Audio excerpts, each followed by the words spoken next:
خود نہ تھے جو راہ پر اوروں کے ہادی بن گئے، کیا نظر تھی جس نے مردوں کو مسیحا کر دیا۔ میرے آقا نے ان پتھروں کو اتنا اونچا کیا، اتنا عرفہ کیا، اتنا عرفہ کیا کہ وہ ساری دنیا کے چلانے والے بن گئے۔ جنہیں بکریاں چرانا نہیں آتی تھی وہ 65 لاکھ مربع میل کے حاکم بن گئے۔ انہی الفاظ کے ساتھ میں مائک حوالے کر رہا ہوں۔ مائک پر تشریف لا رہے ہیں فصیح اللسان، بلیغ البیان، خطیب نکتہ دان، مقرر ذیشان، محترم جناب قاضی مطیع اللہ سعیدی صاحب۔ محترم جناب قاضی مطیع اللہ سعیدی۔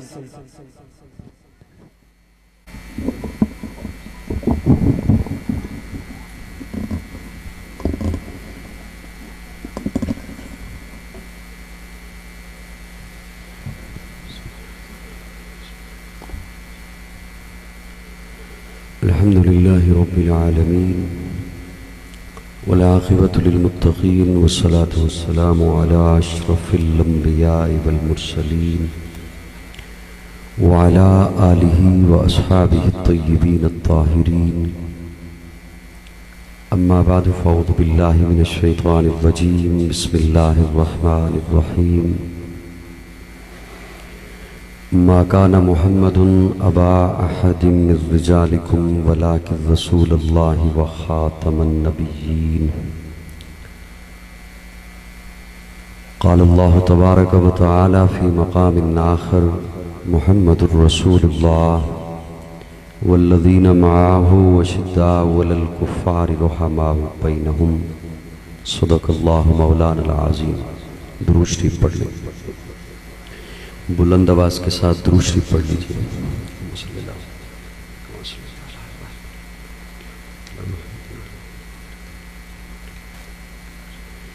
قابل تعظیم حضرات علماء کرام، کوٹلہ جام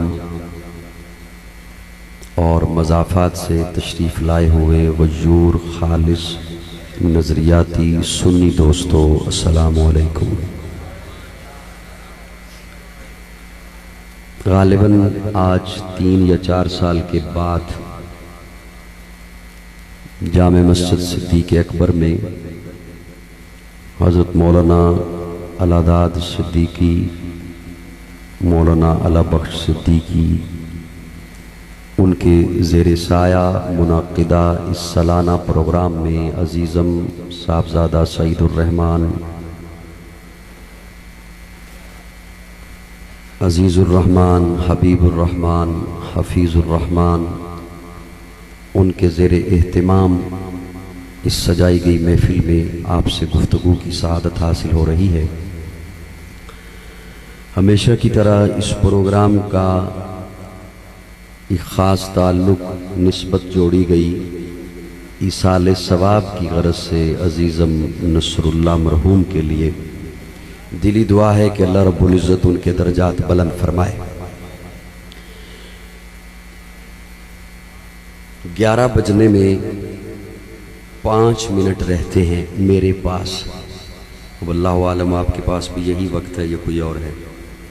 یہی ہے۔ اب تک یقیناً آپ بہت کچھ سماعت فرما چکے۔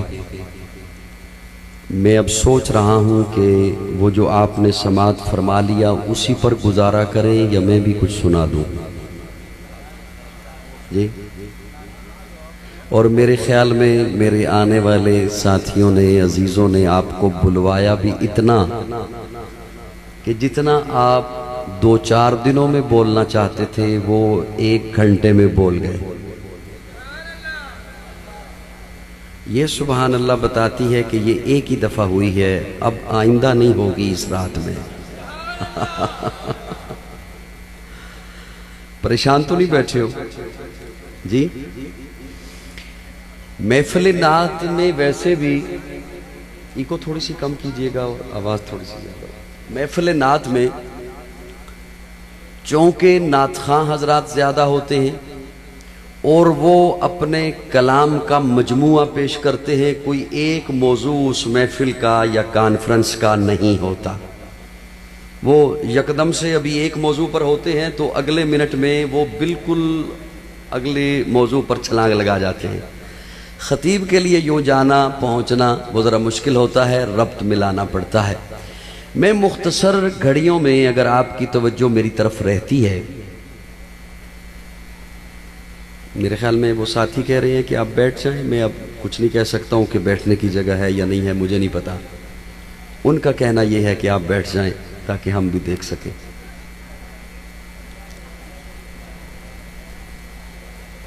آپ تو ادھر آ جائیے، وہ ان کا آپس کا مسئلہ ہے، آپ تو میرے ساتھ رہیے ادھر، یہ جو میرے سامنے بیٹھے ہیں آپ تو میرے ساتھ رہیے، وہ ان کا آپس کا مسئلہ ہے، وہ بٹھائیں یا نہ بٹھائیں یا وہ کھڑے رہیں، آپ تو مجھے دیکھیے۔ میں اب کوئی زیادہ لمبی باتیں وہ شروع نہیں کروں گا، ایک مختصر سی بات اور خوبصورت سا ایک تخیل آپ کے سامنے رکھنے چلا ہوں۔ جہاں تک بات ہے پیارے آقا صلی اللہ علیہ وسلم کی مدحت کی، تو تھا کس کو یقین کہ حلیمہ کی یہ گودی کا یتیم، تھا کس کو یقین کہ حلیمہ کی یہ گودی کا یتیم عرش تک جائے گا معراج کا دولہا ہوگا۔ اب ضروری نہیں ہے کہ میں کوئی اٹھ کے زور لگانا شروع کر دوں تو تب آپ سبحان اللہ کہیں، میرے لفظ تھوڑے سے سنیے گا۔ تھا کس کو یقین کہ حلیمہ کی یہ گودی کا یتیم عرش تک جائے گا معراج کا دولہا ہوگا۔ شب اسرا انہیں ایک بار جگانے کے لیے، معراج کی رات، شب اسرا انہیں ایک بار جگانے کے لیے دل جبریل بھی سو جان سے لرزا ہوگا۔ شب اسرا انہیں ایک بار جگانے کے لیے دل جبریل بھی سو جان سے لرزا ہوگا۔ اور سوچتا ہوں کہ وہ انگشت جب اٹھی ہوگی، سوچتا ہوں کہ وہ انگشت، انگلی، سوچتا ہوں کہ وہ انگشت جب اٹھی ہوگی، چاند بھی فلک پہ کس وجد میں تڑپا ہوگا۔ تھا کس کو یقین کہ حلیمہ کی یہ گودی کا یتیم، تھا کس کو یقین کہ حلیمہ کی یہ گودی کا یتیم، تھا کس کو یقین کہ حلیمہ کی یہ گودی کا یتیم عرش تک جائے گا معراج کا دولہا ہوگا۔ شب اسرا انہیں ایک بار جگانے کے لیے دل جبریل بھی سو جان سے لرزا ہوگا۔ اور سوچتا ہوں کہ وہ انگشت جب اٹھی ہوگی، چاند بھی فلک پہ کس وجد میں تڑپا ہوگا۔ اور شفاعت کے لیے جب حشر میں آئیں گے حضور، شفاعت کے لیے جب حشر میں آئیں گے حضور، حشر ایک اور ہی اس حشر میں برپا ہوگا، حشر ایک اور ہی اس حشر میں برپا ہوگا۔ اور اسی لیے جنت میں ابد تک ہیں بہاریں فاخر، اسی لیے جنت میں ابد تک ہیں بہاریں فاخر، اس نے حجرہ عائشہ کا کہیں خواب سا دیکھا ہوگا۔ اس مدحت میں تو کیا بولا جا سکتا ہے، ساری رات بھی کوئی بولتا رہے تو وہ حق ادا نہیں ہو سکتا۔ میں ایک بات آپ کی خدمت میں رکھنا چاہتا ہوں۔ اب سٹیج والوں کو ہی بندہ مخاطب کرتا ہے، اور وہ دیکھ لیجئے سٹیج والے، سبحان اللہ۔ اللہ رب العزت نے جتنے انبیاء بھیجے، آپ کا دھیان رہے گا میری طرف سے، یہ بات تھوڑی سی سمجھیے گا، جتنے انبیاء بھیجے، ہر نبی باغات والے علاقوں میں، نہروں والے علاقوں میں، دریاؤں والے علاقوں میں، سرسبز علاقوں میں، ہزاروں انبیاء بنی اسرائیل میں تشریف لائے۔ کہیں دریا فرات ہے، کہیں دریا دجلہ ہے، کہیں دریا نیل کی موجیں ہیں، کہیں سبزہ ہے، کہیں چشمے ہیں۔ لیکن جب میرے آقا کی آمد کا اہتمام فرمانا تھا میرے اللہ نے، تو حضرت ابراہیم کو حکم دیا کہ ہجرت کیجئے بوادن غیر ذی زر، پتھروں والے علاقے میں۔ اور جب حضور تشریف لائے، بالکل میرے آقا کی آمد کری، وہ تو جب حضرت ابراہیم آئے تو پتھر ہی پتھر، نہ دریا ہے، نہ نہر ہے، نہ سبزہ ہے، نہ چشمہ ہے، پتھر ہی پتھر، زمین بھی پتھر کی، پہاڑ بھی پتھر کے، ماحول بھی پتھر کا۔ اور جب بالکل میرے آقا کی آمد کا وقت قریب آ گیا تو تو اس وقت جو بستی تھی ان کے دل بھی پتھر، ان کی زبانوں پہ بھی پتھر، ان کے ہاتھوں میں بھی پتھر، ان کا ماحول بھی پتھر، ان کے معبود بھی پتھر، ان کے اخلاق بھی پتھر۔ اپنے تخیل میں سوال کیا مولا سے، اللہ ہر نبی باغات والے علاقے میں، ہر نبی نہروں والے علاقے میں، ہر نبی چشموں والے علاقے میں، اور میرے آقا کے لیے اتنی کھٹن زمین، میرے آقا کے لیے اتنی مشکل زمین، میرے آقا کے لیے اتنی دشوار گزار زمین۔ اللہ فرماتے ہیں ہاں، میں نے محبوب کو پتھروں والے علاقے میں بھیج کے فرمایا محبوب انہی پتھروں کو تو اٹھانا ہے، محبوب انہی پتھروں کو تو اونچا کرنا ہے، محبوب انہی پتھروں کو تو بام سریہ پہ پہنچانا ہے، محبوب انہی پتھروں کو تو بلند کرنا ہے۔ اور پھر میرے آقا نے ان پتھروں کو اتنا اونچا کیا کہ پھر زبان نبوت خود بول اٹھی، اور کائنات والو انہیں اب پتھر نہ سمجھنا، الصحابی کالنجوم، خود نہ تھے جو راہ پر اوروں کے ہادی بن گئے، کیا نظر تھی جس نے مردوں کو مسیحا کر دیا۔ میرے آقا نے ان پتھروں کو اتنا اونچا کیا، اتنا عرفہ کیا، اتنا عرفہ کیا کہ وہ ساری دنیا کے چلانے والے بن گئے۔ جنہیں بکریاں چرانا نہیں آتی تھی وہ 65 لاکھ مربع میل کے حاکم بن گئے، اتنا اونچا کیا۔ میں نے ذہنوں سے باتیں کرنی ہے، جسموں سے تو میں نے باتیں نہیں کرنی۔ کچھ عرصہ پہلے جب یہ الیکشن ہو گئے تھے نا آپ کے ملک میں، پاکستان میں، یہ بھی پاکستان ہی کا حصہ ہے نا؟ اچھا زیادہ حیرانگی سے دیکھنے لگ گئے ہو مجھے۔ پاکستان میں جب الیکشن ہو گئے نا تو اس کے بعد دو تین جو جلدی مولانا فضل الرحمان صاحب کی پریس کانفرنسیں آئیں نا، میٹنگیں آئیں، تو اس میں انہوں نے ایک جملہ فرمایا پی ٹی آئی سے ہمارا جسموں کا اختلاف نہیں،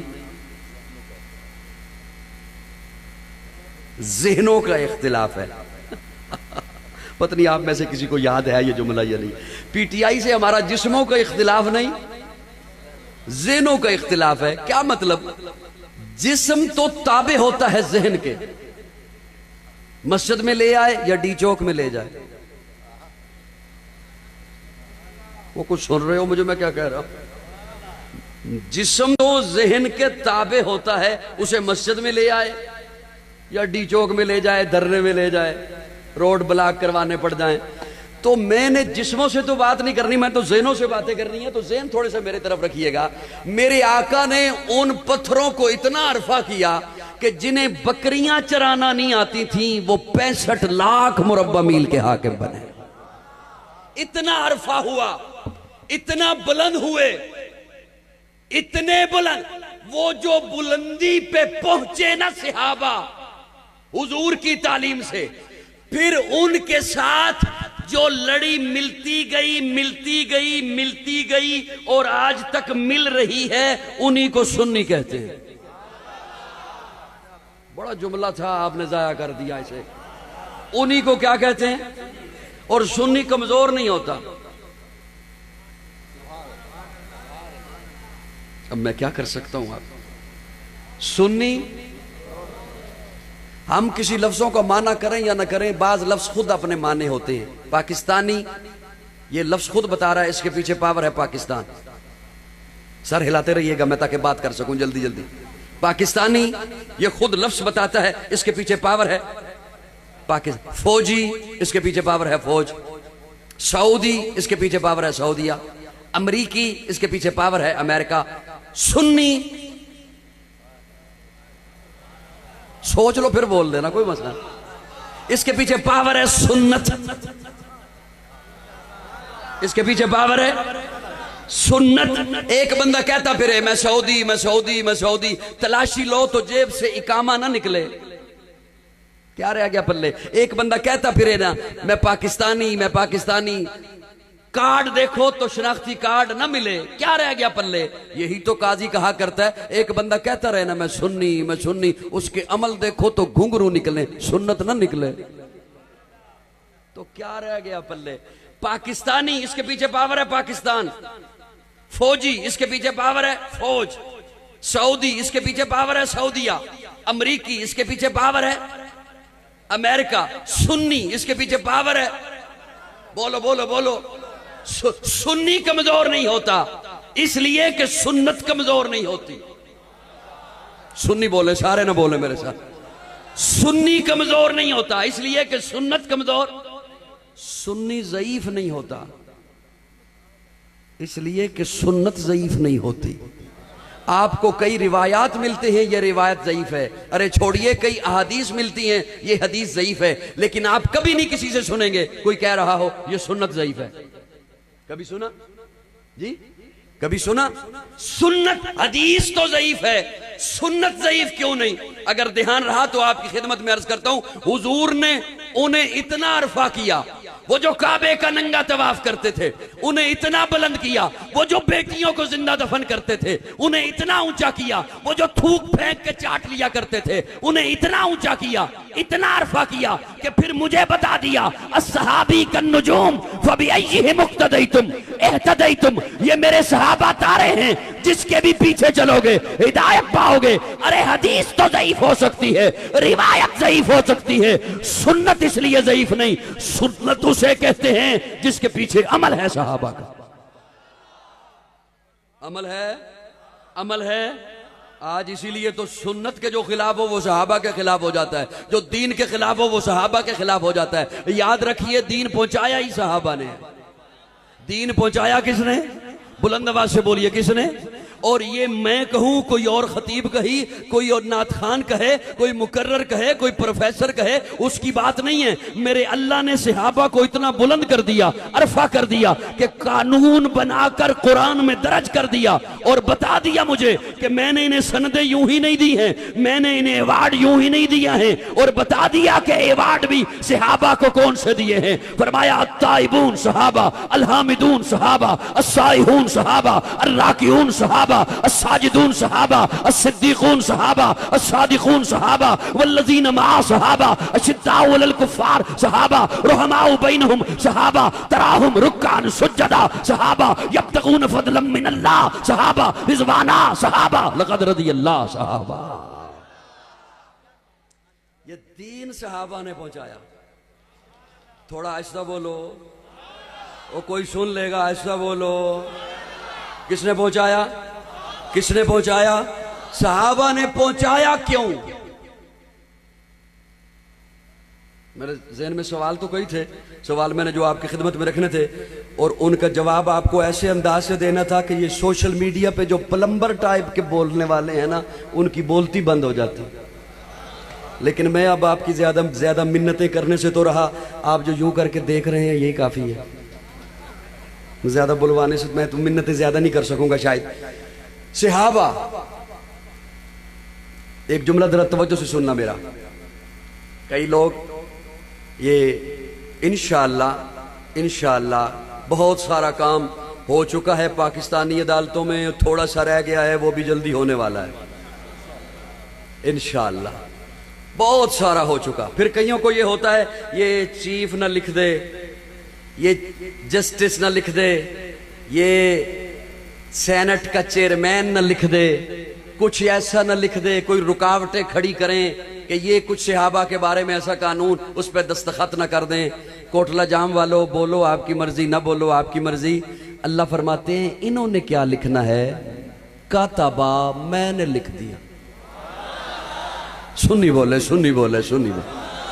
کاتبہ، یہ لکھیں بھی تو مٹ سکتا ہے، چیف لکھے بھی تو مٹ جائے گا، چیئرمین لکھے بھی تو مٹ جائے گا، جسٹس لکھے بھی تو مٹ سکتا ہے، پروفیسر کا لکھا مٹ سکتا ہے، جج کا لکھا مٹ سکتا ہے، قاضی کا لکھا مٹ سکتا ہے، مفتی کا لکھا مٹ سکتا ہے. اللہ فرماتے ہیں کاتبہ، میں نے لکھ دیا. اللہ کیا لکھا؟ کیا لکھا؟ کیوں لکھا؟ کہاں لکھا؟ اللہ فرماتے ہیں کاتب فی قلوبہم الایمان، میں نے اپنے محمد کے یاروں کے دلوں پہ ایمان لکھ دی. ایک دفعہ ذرا ان دی سبحان اللہ کا وہ جڑی گل میں لے کے آیا وہ اڈن لگی ہے واپس آ جائے. نہیں منو اجی تک برانڈے والے دی چس نہیں آئی. آپ کو کسی نے سختی سے تو نہیں بٹھایا ہوا نا، ماشاءاللہ خود آئے ہیں. ایک دفعہ ذرا کہو سبحان اللہ. اب دھیان سے میرا یہ جملہ سننا. کاتبہ فی قلوبہم الایمان، اللہ فرماتے میں نے اپنے یاروں کے دلوں پہ ایمان. بولو نا، بولو نا. میں نے اپنے یاروں کے دلوں پہ ایمان. میں نے ابھی اس میں غوطہ لگانا ہے, آپ کو ایک نقطہ دینا ہے, لیکن آپ میرے ساتھ آؤ تو تب دونا. اللہ فرماتے ہیں میں نے یاروں کے دلوں پہ ایمان. اب دھیان رکھنا طالب علم کی طرف. ایمان الف یا میم الف نون, یہی ہے نا ایمان؟ بولو نا تھوڑا سا, یہی ہے نا؟